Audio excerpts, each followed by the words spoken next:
Imagine this scenario.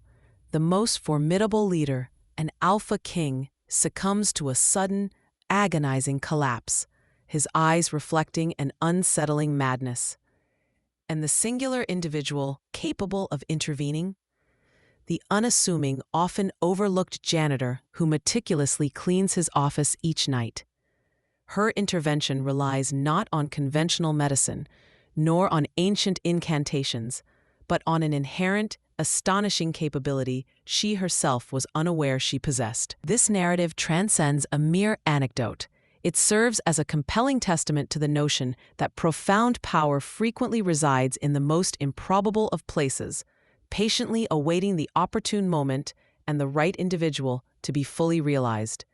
Today, we delve into a story that challenges our preconceived notions of strength and influence, exploring how true potential can lie dormant, obscured by societal roles and personal perceptions.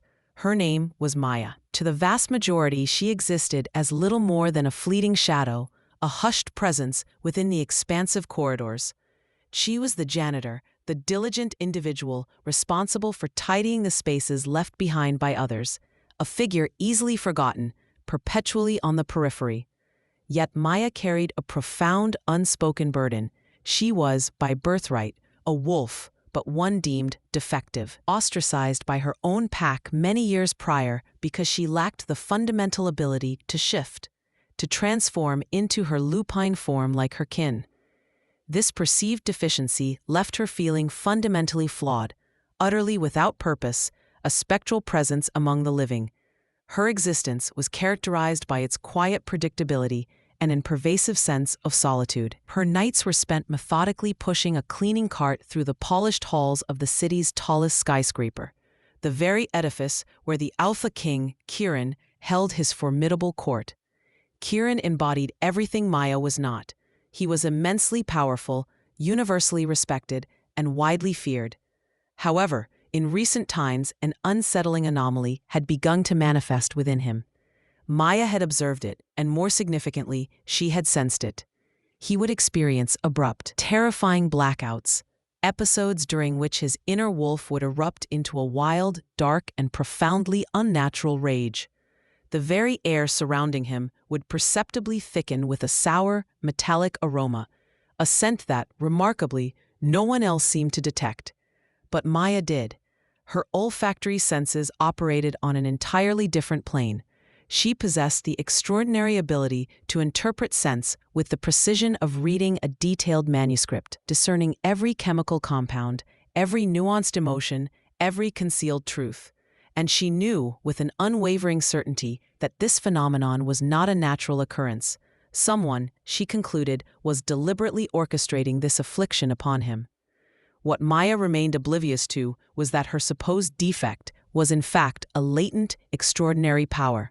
When she concentrated, she could actively neutralize these noxious scents, systematically breaking them down, causing them to dissipate entirely. This inherent ability explained why the chaotic madness surrounding Kiran would subtly diminish whenever she was in close proximity, why the insidious, poisonous odor would gradually recede. Driven by an intuitive understanding, she commenced a meticulous, clandestine investigation, gathering evidence, tiny cotton swabs, cryptic notes scribbled on discarded paper, all contributing to a detailed map of the recurring pattern. The blackouts, she observed, invariably occurred following specific meetings, always coinciding with the peak intensity of that foul, distinctive scent. It was then that a startling realization struck her with the force of a physical jolt. Someone was systematically poisoning the Alpha King, slowly, deliberately, with the insidious intent of driving him to madness. The attacks escalated in frequency and severity, the toxin growing progressively more potent. Maya continued her work in profound secrecy, a solitary investigator operating without assistance. Yet, her quiet, almost imperceptible presence did not go entirely unnoticed. Marcus, Kiran's fiercely loyal beta, a wolf known for his keen observation and inherent suspicion, began to scrutinize her. He had observed her in close proximity to Kiran during these unsettling incidents, a frequency too high to be dismissed as mere coincidence. He initiated a series of inquiries, subtle at first, then gradually becoming more direct and probing. Maya understood that she was in grave danger. If Marcus were to perceive her as a threat, he would undoubtedly act without hesitation to eliminate her. Despite this looming peril, she found herself unable to cease her efforts. Kieran, she knew, was rapidly running out of time. One fateful night, meticulously tracking the pervasive scent, Maya finally located their source: minuscule, almost imperceptible devices, cunningly affixed to air vents within the building's concealed maintenance shafts. These were microscopic scent dispersers, engineered to release the poison directly into Kieran's immediate environment. This was no mere accident, it was a calculated act of war. And the face captured on the security footage, recorded by one of her discreetly placed hidden cameras, unequivocally confirmed her gravest fears. Luca Vance, the progeny of a rival alpha. A man whose singular objective was Kieran's utter destruction. The subsequent blackout proved to be the most catastrophic yet. Kieran, utterly consumed by the potent toxin, transformed into a raging, uncontrollable beast, tearing through his own conference room, indiscriminately attacking members of his own pack. Panic, thick and palpable, permeated the air.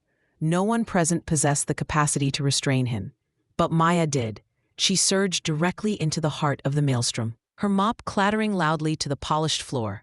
"Kieran!" she cried, her voice, though small, piercing through the cacophony of chaos. As he lunged with feral intent, she stood her ground with unwavering resolve, focusing her nascent power, willing the insidious poison to disintegrate. It was an arduous struggle, her vision blurring, her strength rapidly waning. But then, an inexplicable shift occurred. His eyes, moments before wild with unreasoning fury, locked onto hers, and for a fleeting instant the madness receded. He staggered, visibly disoriented, and then, in a gesture that defied all expectation, he dropped to his knees before her. And then, a sharp, searing pain erupted at her neck. His fangs. He was not attacking. He was claiming. The profound mate bond instantaneously snapped into place, manifesting as a blinding flash of light and intense heat.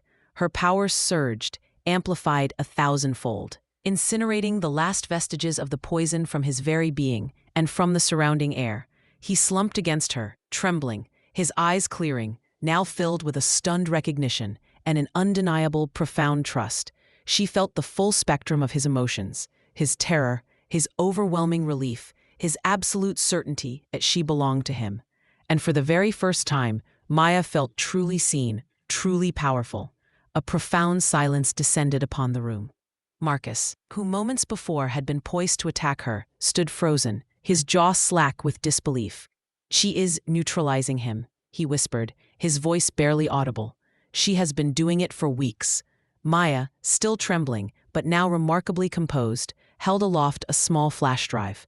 They planted the toxin. Luca Vance. The irrefutable evidence flashed across the screen, undeniable in its damning clarity. Kieran, now fully restored to himself, rose to his feet, every inch the Alpha King, yet imbued with a newfound calm, a deeper strength. He surveyed his pack, then turned his gaze to Maya, his hand instinctively finding hers. The faint, ethereal shimmer of their mate bond, now visible to all, pulsed with quiet intensity. "Maya is my mate," he declared, his voice resonating with unassailable authority. "And from this moment forward, she is your protector as well as mine.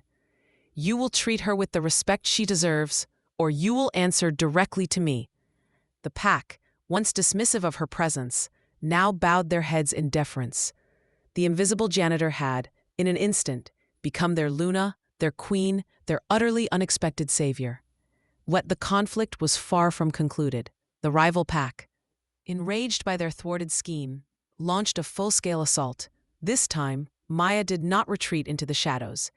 She stood resolutely at Kieran's side, her power manifesting as a shimmering shield around her pack, systematically neutralizing the new, more potent toxins they unleashed. She was no longer merely defending. She was actively leading, her calm, steady voice guiding Kieran through the escalating chaos, her unique gift decisively turning the tide of battle. She was no longer the broken wolf, but a force of nature, a weapon of unforeseen power. The war, undoubtedly, was far from over, but Maya, the young woman no one had ever truly noticed, had unequivocally found her voice, her profound purpose, and her rightful place at the side of the Alpha King. She was no longer invisible. She was in every conceivable way essential. And that, ultimately, is a narrative that serves as a powerful reminder.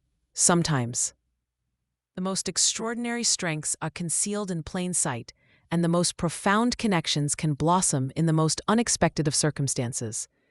It is a tale of discovering one's authentic self, even when the world around you insists you are fundamentally flawed. What are your thoughts on this story? Have you ever experienced a moment where you felt overlooked, only to uncover a hidden strength or purpose that irrevocably altered your path? Share your reflections and experiences in the comments section below. I am always interested to read your perspectives.